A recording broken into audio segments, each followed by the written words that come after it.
Welcome guys to another episode of this series of Core Java.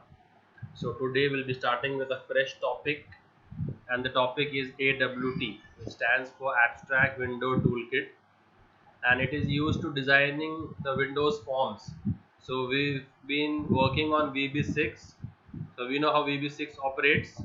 So what we do in VB6 is we make these forms, right? In that we have the different controls. So we just have to drag and drop the control. So if I need a label, I drag and drop a label. If I need a text box, I drag and drop a text box. If I want to put them in a panel, I can take a frame over here and put these controls in a frame.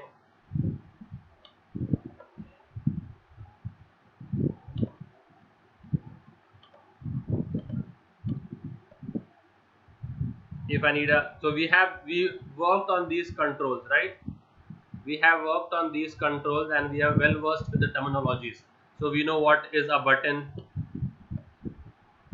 we know what is a checkbox, option button, your vertical and the horizontal scroll bar, vertical scroll bar, combo box, list box, blah blah blah. We using these controls we know how to design forms, right? We've done this. So how do we design these forms using, okay, the advantage with VB6 was I had the luxury of drag and drop. So wherever I wish to place the control, all I had to do is just select the control, and so if I wish to place a new text box at this location, so I just have to click it and drag and drop it and place it at my desired location. So this luxury we had in VB6. So how do we design these in Java, using Java? That will be a AWT. So using AWT we can design such Windows forms using Java. So I was working on a project some days ago, the poultry management. So I'll show you how it looks, how the look and feel of see, this is the menu bar. So if I go to customer and I go to add customer, you will see this. So this is a label, text box, text area, buttons. Like this we can design our front end forms in Java. So this was a brief introduction as to what we will achieve in AWT. Now AWT involves few steps. If you master these steps, you are thorough with AWT. So those steps I just shared it with you all, I guess, right now. I'll just open it. Yeah. So these are the steps. So if you have mastered these 6 to 7 steps, you will be a professional in AWT. First thing first, what inbuilt packages, because now all chapters they revolve around the inbuilt package. So when we were doing applet, it revolved around the applet package. Now AWT revolves around this package, java.awt. So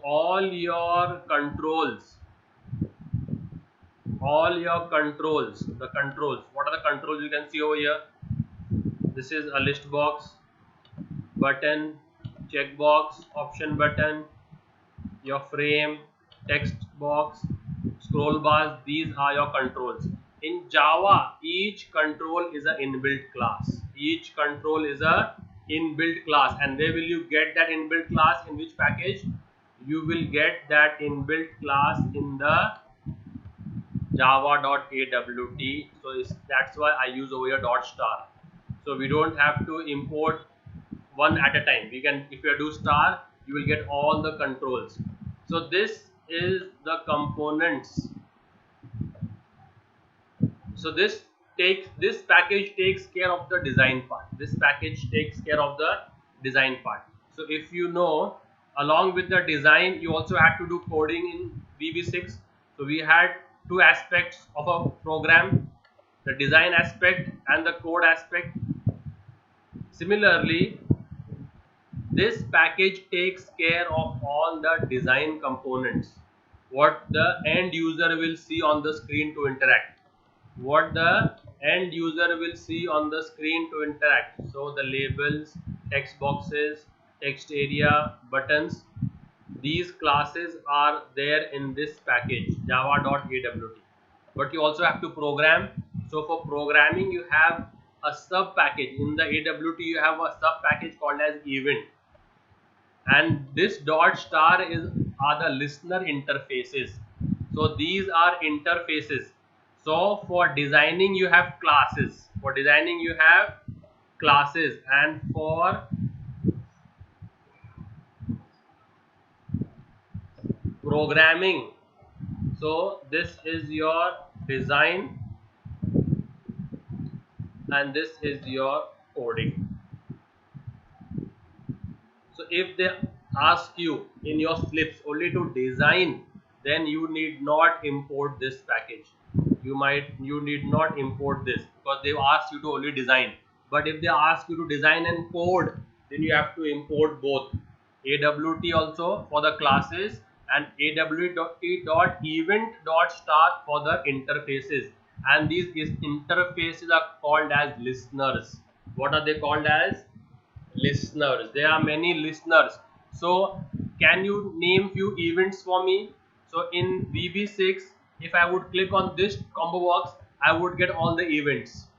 So I would get mouse down, mouse move, mouse up, key down, right? Key down, key press, key up. These are the events. So these events, these listeners consist of these events. So you see over here events. So these listeners, they consist of those events. So AWT package contains all the classes which will help you to design your form, and AWT.event contains all the listener interfaces which will help you to code for your form. Am I understood?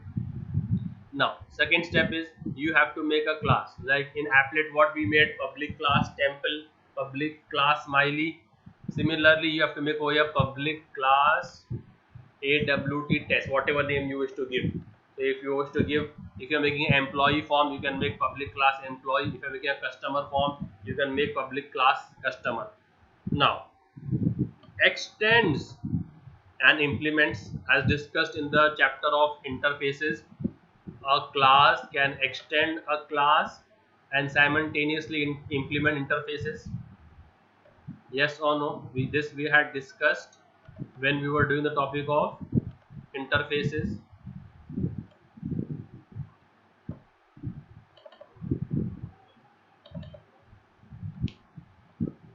So it was one of the few programs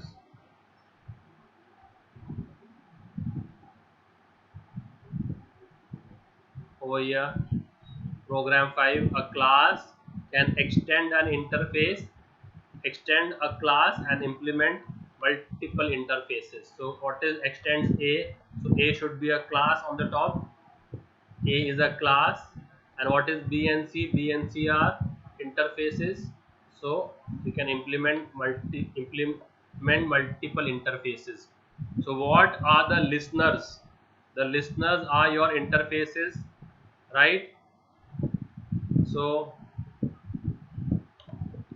what are we doing over here? We are extending the class frame and we are implementing the action listener. This is the most common listener, one of the most common listener. So if the very most common event which we would always use in the form was click. Click was the most common event. So if you are using the event click, so if you want to fire a code on the click event, then we will implement the action listener.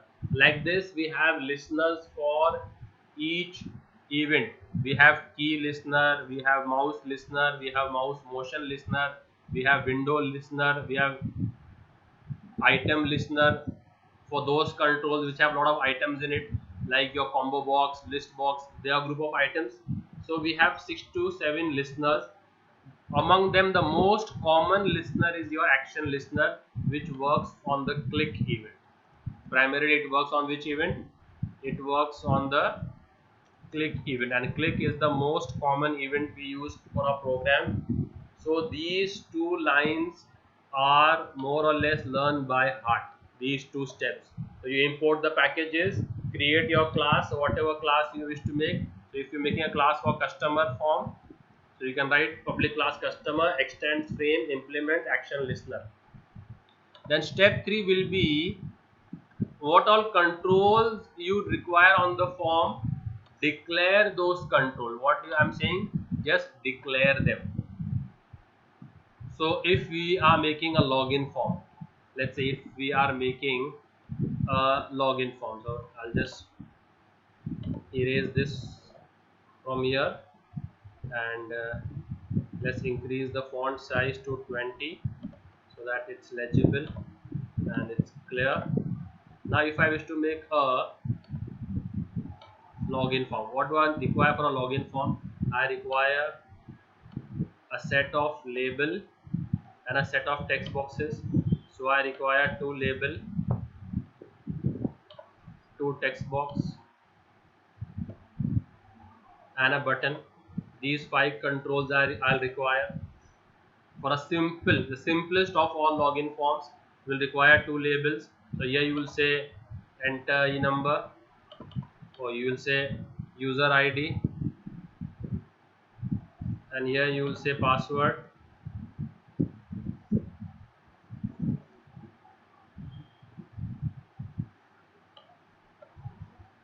And you will blank these,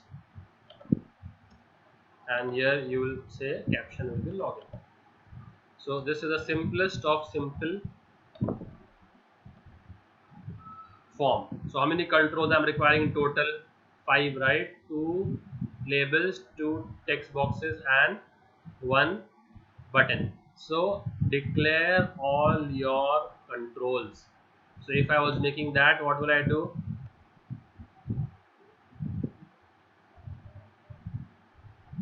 I'll require label,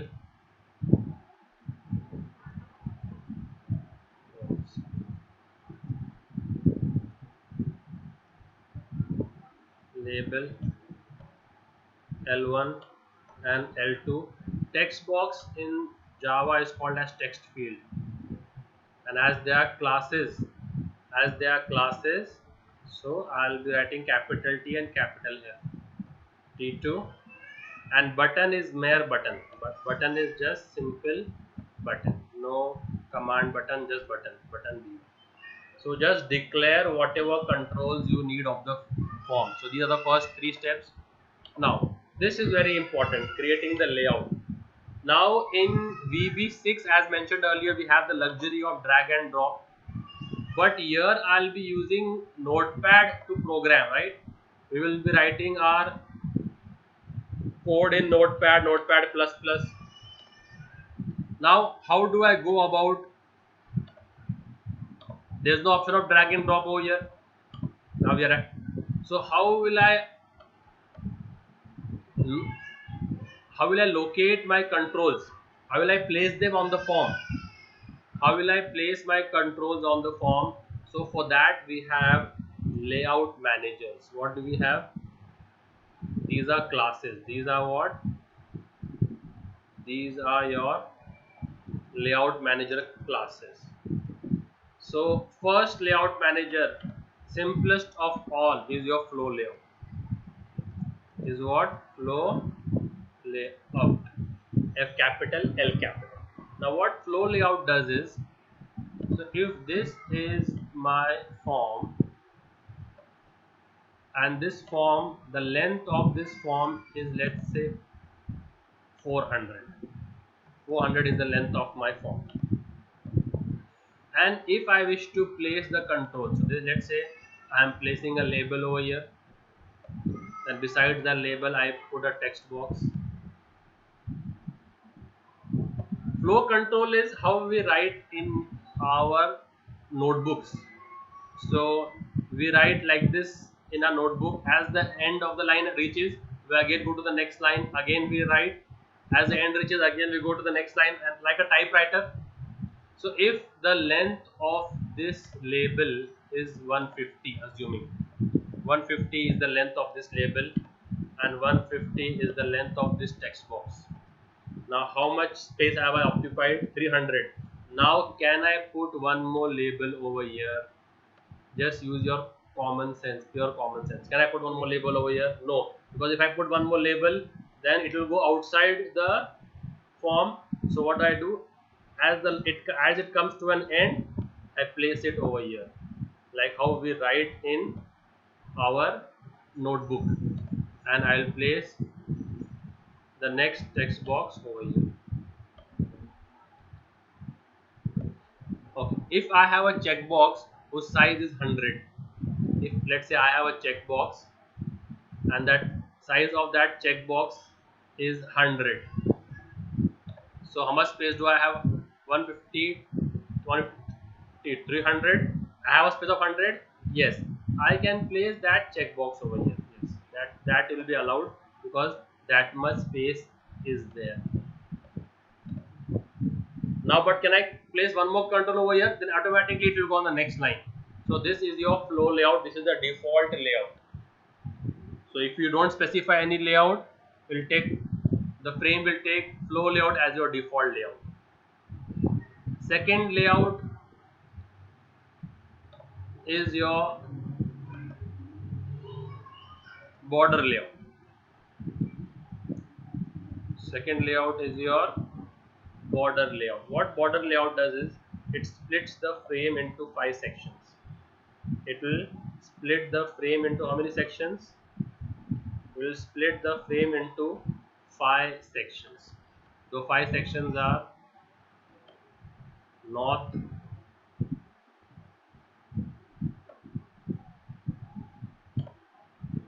south,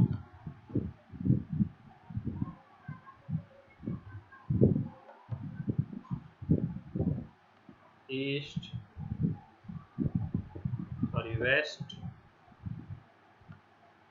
east, west, and center. How many sections?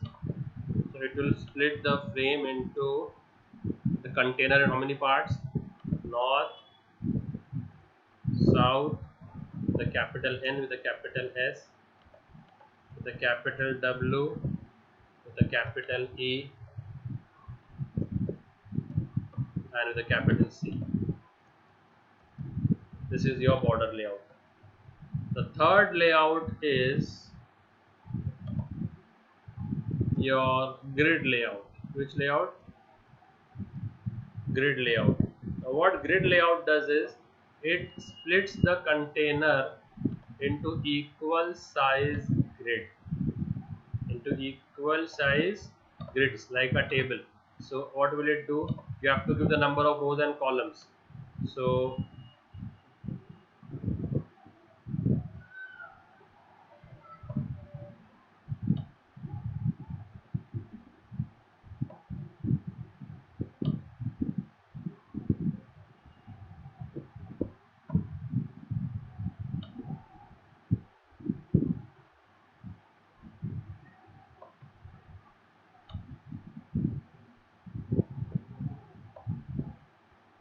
let's say assuming, so the last, so all the cells are of the same size, and this is a grid layout of how many rows and columns? Rows always first.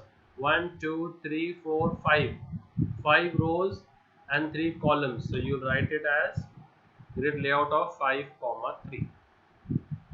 Okay, now but each cell is of the same size. Each cell is of the same size. The fourth layout is grid bag layout.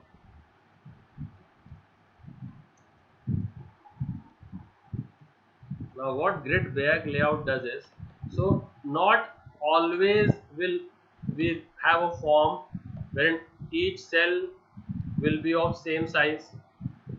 At times we will have forms which will require variable size length. So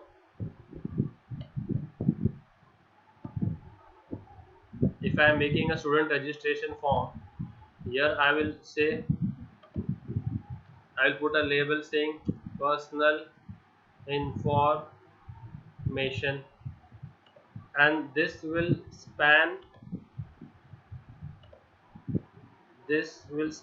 three columns. No, we did row span, col span.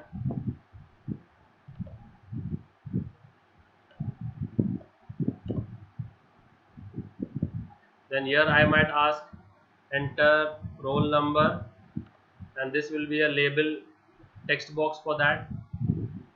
In this place I will put the text box for that. Then I might ask to choose gender. In that gender, now I have to put two option buttons, one for male and one for female. So now here the cells are not of the same size. So here in one row you are just having two controls.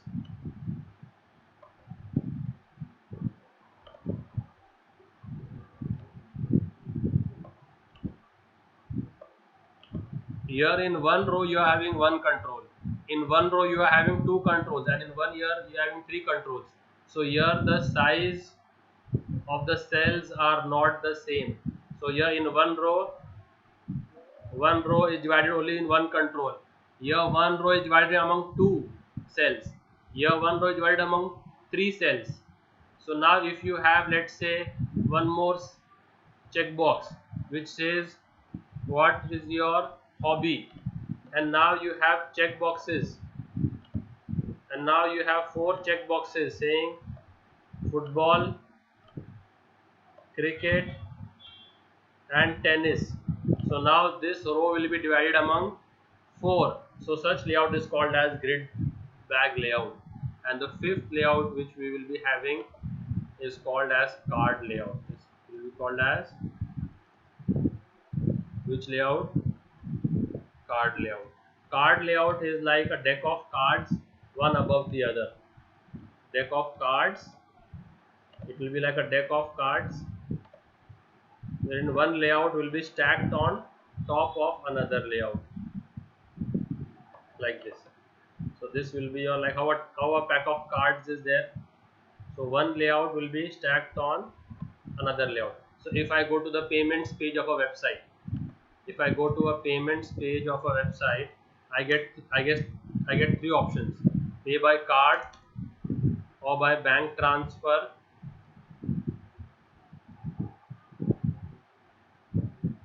or by cash on delivery. So whichever option I choose, that card will come on top. So this bottom is your card. So this will tell me enter the card number, card expiry date, card CVV number. If I choose bank transfer, the middle form will come on top, which will ask me to choose a bank name and enter my login ID, enter my password. So whichever card I choose will come on the top. So these are your 5 types of layouts. So as per the requirement, you have to choose a particular layout. So that we'll study programmingly in detail. I just give you an overview of what are the layouts. So you have to use. So in this we have used which layout over here? Flow layout. Now here what we had done over here, we had just declared the controls. What we had done over here, declared. Now we have to create the object. So label L1. So what will you say? L1 equals to new label. So what did I make over here? Button B1. So you have to make a object now. B1 equals to new button, and whatever is there in the double quotes is your caption for the button. So if you are making a login button, this caption will be, this will be your OK will be replaced by login, and this label. So if you have given L1, label L1, L1 is new label, and this is the caption for the label, enter employee number. So in this video we'll just discuss the first 5 points, and then because the length of the video will increase unnecessarily, so I'll just summarize the 5 points for you. First, import the 2 packages. If you are only designing, awt.star. If you want design with code, awt.event.star. For design we have classes, and for coding we have interfaces. Those interfaces are called as listener interfaces. Second, make a class public. It should be public, and the name of the class which extends, frame and implements. As for the beginners, we'll just say implement action listener. So we'll implement this listener for the click event. Then declare whatever controls you require in the class. Fourth, set the layout manager, and fifth step, make the objects of those classes. And these are your 5 types of layout managers. Default is flow layout, which is like a typewriter. It will go till the end and then come on the next line, go till the end, come on the next line. Border layout will split the container in five zones: north, south, east, west, center. Grid layout will divide the container into equal size grids. Each cell will be of equal size. Grid bag, if you want a customized grid which cells of customized size, tailor-made sizes, then you can use grid bag. And if card layout is multiple layouts stacked on top of each other.